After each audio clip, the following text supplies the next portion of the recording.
नमस्कार। मैं doctor Sarwan Saini, सहायकाचार्य Shri Radheshyam are Murarka राजकीय महाविद्यालय नवलगढ़। आज इस वीडियो में अपन पढ़ेंगे मनु के मंत्री परिषद पर विचार।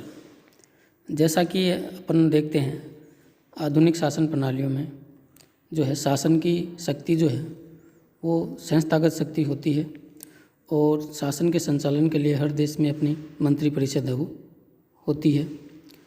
प्राचीन भारतीय राजनीतिक चिंतन में भी इसी प्रकार मंत्री परिषद पर विचार है वो किया गया है।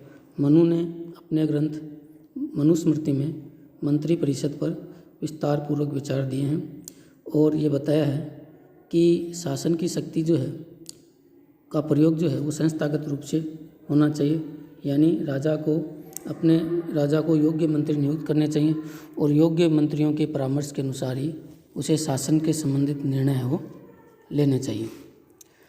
मनुस्मृति में मंत्री शब्द के लिए जो है मंत्री के लिए सचिव शब्द का प्रयोग है वो किया गया है। मंत्री शब्द का प्रयोग कहीं भी नहीं किया गया, मंत्री के स्थान पर सचिव शब्द का प्रयोग किया गया है। मंत्री को सचिव कहा गया है और मंत्री परिषद को सचिवान मनुस्मृति में कहा गया है। मनुस्मृति में मंत्री परिषद की सदस्य संख्या भी बताई है।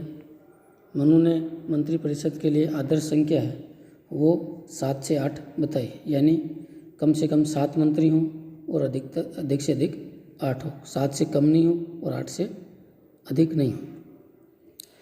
मनुस्मृति में मनु के द्वारा मंत्रियों की योग्यता का उल्लेख भी है वो किया गया है।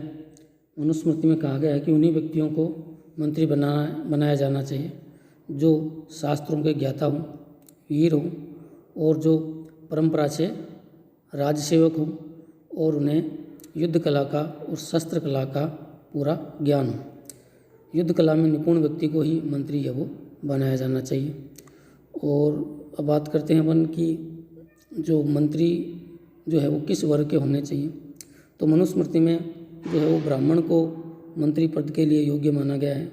ब्राह्मण नहीं हो तो अन्य वर्गों के लोगों को भी मंत्री बनाया जा सकता है, लेकिन मनु ने शूद्र वर्ण के व्यक्ति को मंत्री पद के लिए योग्य है वो नहीं माना। अब बात करते हैं विभागों के वितरण की। मनु का कहना था कि योग्य मंत्रियों की नियुक्ति के बाद उन मंत्रियों की विशेषज्ञता और अनुभव के आधार पर उनमें विभागों का वितरण वो किया जाना चाहिए। मनु के अनुसार राजा को सभी महत्वपूर्ण निर्णय जो है मंत्रियों के परामर्श के आधार पर लेने चाहिए और परामर्श लेने के लिए राजा को जो है उचित समय पर मंत्री परिषद की बैठक बुलाई जानी चाहिए और मंत्रियों की बैठक बुलाकर उनसे विचार विमर्श करने की जो प्रक्रिया है उसको मनुस्मृति में मंत्रणा है वो कहा है। तो राजा जब भी किसी भी विषय पर मंत्रियों की परामर्श लेता है तो परामर्श की प्रक्रिया को मंत्रणा कहा है और मनु का कहना था कि ये मंत्रणा है वो पूरी तरह से गोपनीय होनी चाहिए। आप सबको पता होना चाहिए कि आधुनिक समय में भी मंत्री परिषद की कार्रवाई है वो गोपनीय रखी जाती है और सभी मंत्रियों को जहाँ तक संभव हो वो गोपनीयता है वो कायम रखनी होती है और गोपनीयता की शपथ भी है मंत्री बनने से पहले है वो मंत्रियों को दिलाई जाती है। तो गोपनीयता जो है वो आधुनिक समय में भी एक महत्वपूर्ण इशू होता है और मनुस्मृति में भी मंत्रणा की गोपनीयता पर विशेष महत्व है वो दिया गया है। और मनु ने कहा है कि मंत्रणा को कायम रखने के लिए अनेक जो उपाय है वो मनु ने वो सुझाए हैं, जैसे कि मंत्रणा यानी मंत्रियों के बीच विचार विमर्श है वो आधी रात के समय है वो होना चाहिए, क्योंकि कुछ लोग हैं वो लेट सोते हैं, कुछ जल्दी उठ जाते हैं। यदि जल्दी होगी तो भी मंत्रणा भंग होने की संभावना होगी और यदि रात्रि में लेट हो तो भी संभावना हो सकती है उसके मंत्रणा के भंग होने की। इसलिए कहा कि आधी रात के समय मंत्रणा होनी चाहिए ताकि सभी लोग उस समय सो जाते हैं, तो मंत्रणा जो है वो भंग नहीं हो सकती। इसके अलावा जो दूसरा गोपनीयता को कायम रखने के लिए जो दूसरा उपाय उन्होंने बताया है कि मंत्रणा पर्वत के शिखर पर वो तो ज़्यादा उचित है, क्योंकि पर्वत के शिखर पर मंत्रियों और राजा के अलावा अन्य कोई व्यक्ति नहीं होगा, वहाँ मंत्रणा जो है वो भंग होने की संभावनाएं बहुत कम होगी।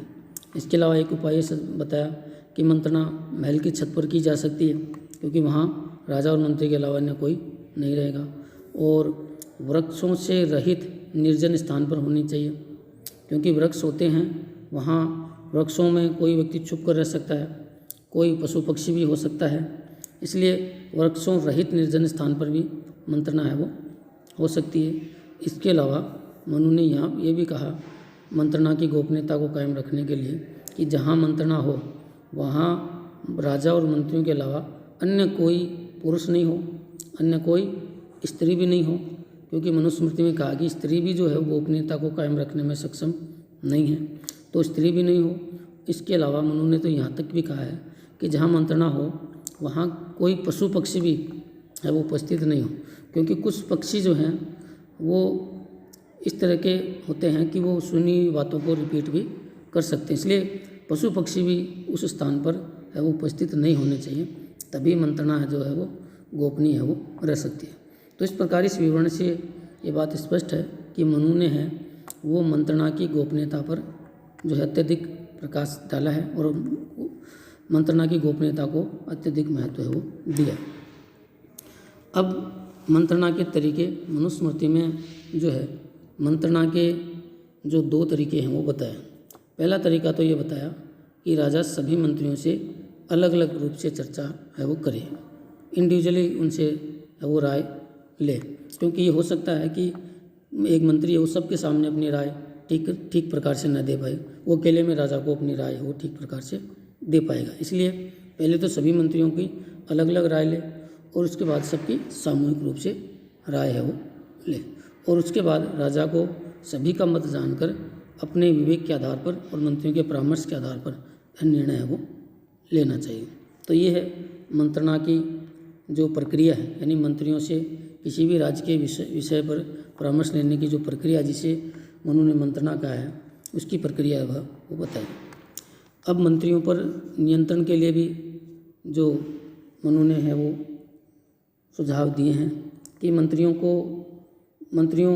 कभी निरंकुश नहीं हो, भ्रष्ट नहीं हो, राज कार्य की अवहेलना न करे, इसलिए मंत्रियों पर भी राजा को कड़ी नज़र रखनी चाहिए, निगरानी रखनी चाहिए। इसके लिए मनु ने कहा है कि राजा को गुप्तचरों के माध्यम से सभी मंत्रियों पर नज़र रखनी चाहिए और गुप्त रूप से उनकी कार्यप्रणाली की जांच कराई जानी चाहिए, और यदि जांच के दौरान यदि कोई मंत्री जो है वो भ्रष्ट साधनों में लिप्त पाया जाता है, राज कार्य की अवहेलना करता पाया जाता है, तो ऐसी स्थिति में उस मंत्री को दंडित भी करना चाहिए और उसे पद से भी हटा देना चाहिए। तो इस प्रकार मंत्रियों पर भी कड़ी निगरानी रखने का सुझाव है वो मनु ने है वो दिया है।